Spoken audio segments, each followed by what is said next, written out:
Escape from Aleppo, Chapter 21. October 11th, 2013, 4:07 a.m. A metal ball lay dented and cracked on the cobblestone path. It had hung in a tower of a building that had collapsed, the victim of a bomb. Nadia glanced at the shattered blocks of sandstone, a hollow feeling spreading through her as she spotted a cross dangling from the far wall. A look of disgust and anger flashed over Emma Mason's face before he turned.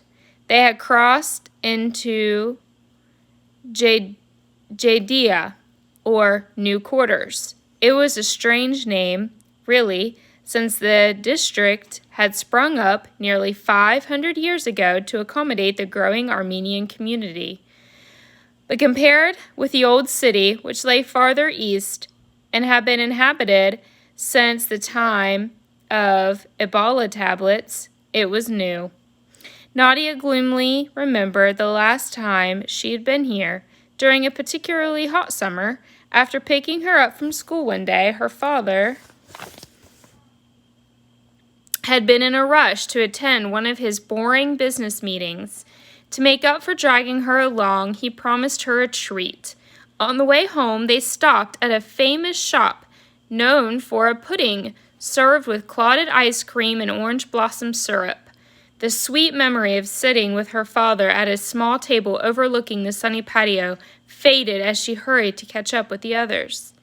It looks like a setting from one of Schneerzade's stories, murmured Basil in wonder, craning his neck up and down as they traveled through the confusing warren of narrow alleys, some barely wide enough for the cart. Indeed, entering Jadidua was like stepping back into time. Lanterns hung from the walls. Once they would have lit the path, illuminating historic homes and mansions secreted behind heavy stone walls and wooden doors. Now all they could see was dark, gabled, first-floor windows, balconies, and unruly bushes and vines trying to escape from the private courtyards. Then, without warning, Basil darted through the open door on the left. "What's that boy up to?" muttered Emma Mason, slumped against Jamelia, his face ashen and covered in perspiration. "Are you all right?" asked Nadia, examining his haggard appearance. "I'll be better once I made my delivery and had a cup of tea," he said with a forced smile, pointing east. "It's a short distance away from here, past the square." Nadia nodded. "I'll get him," she said. Passing through the door, she found herself in an inner courtyard of an elegant home. She could see that much of the contents of the house had been carried off, either by its owners or by looters. Past a fountain grew a garden heavy with the scent of jasmine. "Basil, come back this minute," she hissed. His small head popped up from between two trees, thick with the shiny dark leaves. "Look," he said, holding up something round in his palm. Nadia crept closer and caught the familiar scent of figs. Sharing a grin, they filled a discarded plastic bag with so much of the plump green fruit as they could carry. As they left the house, Basil spotted a stunted tree surrounded by overgrown vines. From a drooping branch hung a single perfect lemon, which he plucked and tucked away in his pack. Nadia paused within the doorway, excited to share a fig with Emma Mason, but he was gone. Only Jamelia and the cart stood in lane. She peered back up the lane they'd come down. "Where is he?" she gasped, as Jamelia betrayed in distress. Basil ran towards the cart. "Here," he said, near Jamelia's front hooves. Nadia glimpsed a hand. "Oh no," she cried, running over and finding the old man lying on the ground, blood oozing from a cut on his forehead. She pushed away the donkey's head to put her ear into his chest, and heard a steady rhythm of a beating heart. He's alive, girl, she said, petting the worried animal. Ammo, she said, can you hear me? Ammo-Mazon's eyelids fluttered open. What happened? He asked, confused. You fell, said Nadia. He tried to push himself up, but couldn't. I have to go, he said, voice growing fainter. Uncle, said Basil, fetching the water bottle. Please, you have to take it easy. The package, the one Allah gave me, whispered Ammo-Mazon. Get it. It's for the bishop. I gave him my word. I would find it. Nadia retrieved the package, but as she knelt by his side, he fell unconscious again. Ammo, please wake up, she whispered, shaking his shoulder. What's wrong with him? Asked Basil, clutching the bag of figs. Nadia sat trembling, drowning in a sea of worry and fear. She was lost in the middle of a city at war with a mysterious, sick old man whom she trusted one minute and questioned the next. She glanced at Basil, who wanted to fight with the rebels, who would probably get himself killed.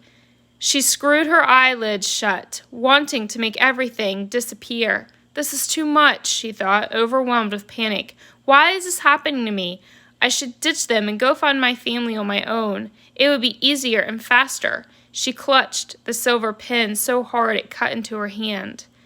What do we do? Basil whispered, as the skinny arms encircled her in a hug. The warmth of his body punctured through her riotous emotions. Reflexively, she hugged him back, eyes opening. Get a hold of yourself, came a voice inside her head. I can't leave them behind, she thought. She stared down at the writing on the package. It was the address of a church, Ammo-Mazon's last errand. He'd given his word to the bishop, as he'd given it to her, to find her family. He had helped her when she needed it the most, and now she would help him. For now, the questions she had didn't matter. She would trust him. She rose, filled with resolve. Come, she said to Basil, kissing him on the wet cheek. It'll be okay. We need to find the bishop. I'm sure he will help us. Compass in one hand, Jamilia's reins in the other, Nadia strode east, the responsibility of leading their group heavy upon her shoulders.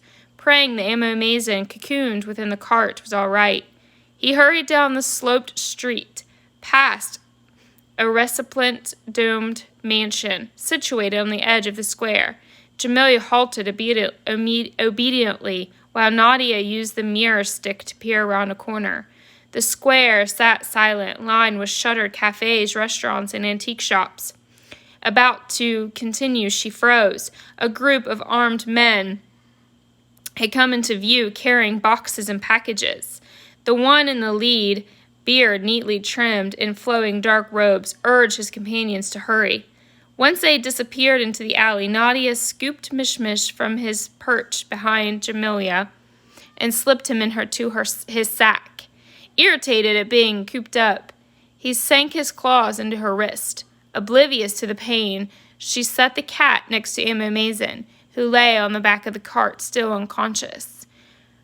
From the middle of the square, the silhouette of an iconic bell tower rose against the full moon. Nadia recognized it at once. Its picture flashed on television practically every day.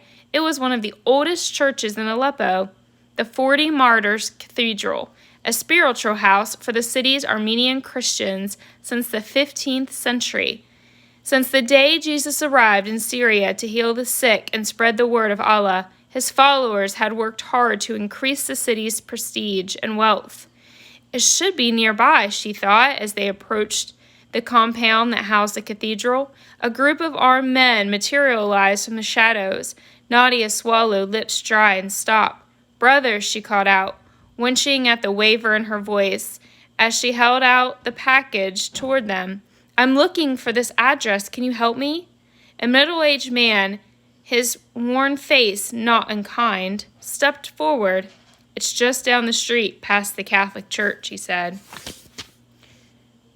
Thanking them, they hurried on past the Greek Orthodox and Maronite churches until they reached the Catholic one. Past it rose the distinction they sought, a square sandstone building with a trio of heavily armed men guarding the main doors. What is your business here? bellowed a thickish man in jeans and a sweater. We need to see the bishop, said Nadia. What is your business with a bishop? Said the man, frowning. We have something for him, something important, said Nadia, and our grandfather, he needs help. The man looked at Aunt Mason lying in the back of the cart. With a curt nod, he sent in one of his buddies with the message. Minutes later, the doors burst open, revealing a man in black robes, a long gray streaked beard, reaching his chest, and entangled in large gold cross, which hung from a heavy chain. He took one look at Aunt Mason and paled. What happened? He fell and hit his head, said Nadia. We need your help. My dear child, what is your name? He asked. Nadia, she said, not wanting to reveal more, and this is Basil. I am Bishop Ephraim, he said. Mason is a good friend, and you are all welcome here. Relief flowed through Nadia. 2 men carried Aunt Mason inside, leaving Jamelia and the cart under protection of the other guards.